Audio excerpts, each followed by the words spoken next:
ask any questions. Hello, and thank you for being here this morning. Johnson & Johnson, as you know, is a global corporation that produces healthcare products. Dating back to its origins in the late 1800s, Johnson & Johnson has prided itself on its corporate ethos.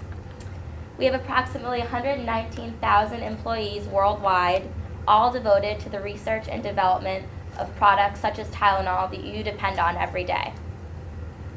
Our hard work was evident in 2008 when our sales revenue increased 22% from 2007 to an outstanding $63.75 billion. Despite the economic hardship that our nation is now in, Johnson & Johnson continues to prevail.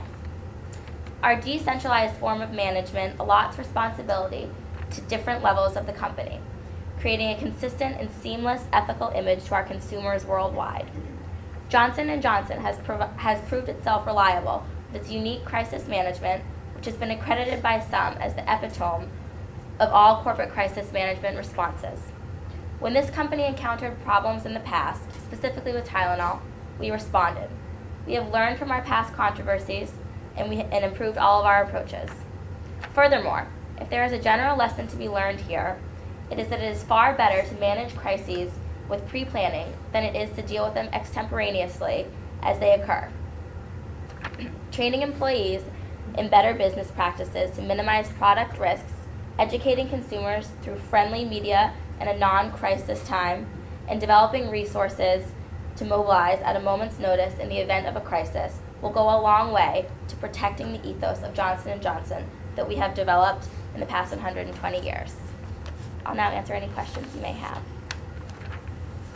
How can the American public trust a company that is responsible for the deaths of 8 people?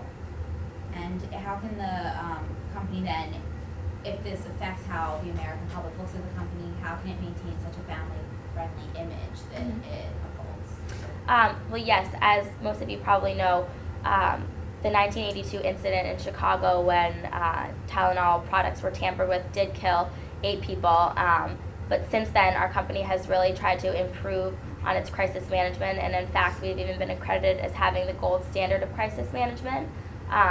We did not expect the crisis to come, and when that did happen, we had never encountered anything of that magnitude. So we responded very fast. We made several press conferences. We made public announcements. We repackaged. We provided a hotline to answer any questions.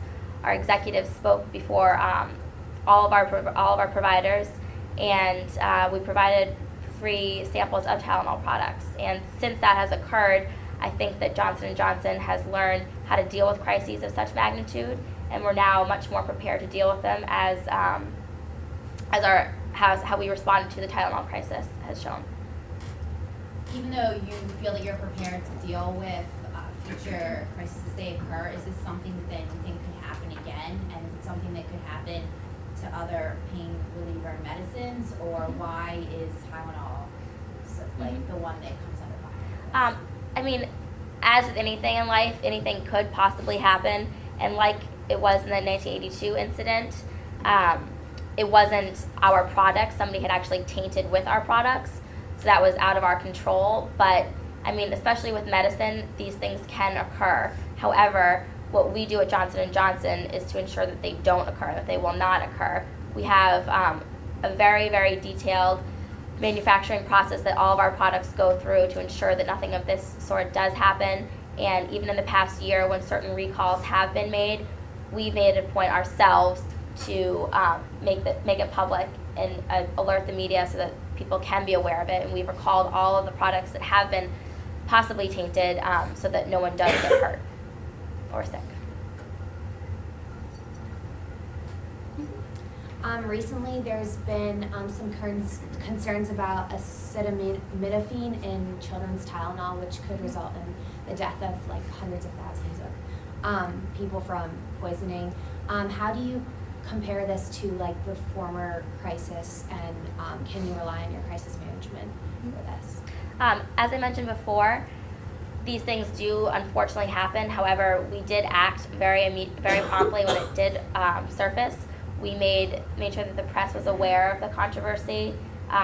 there were several articles that were published, several things that were advertised on news stations, and we did recall all of those products. We made certain that the public were aware of the 20 products that bacteria didn't actually infect, and we acted quickly, which I think is very important, especially for healthcare products that affect the health of people. And as I had mentioned in my previous speech, I think that it's important for this company to continue to improve on its crisis training, and that's why I plan to impose a new crisis training program in which I allot a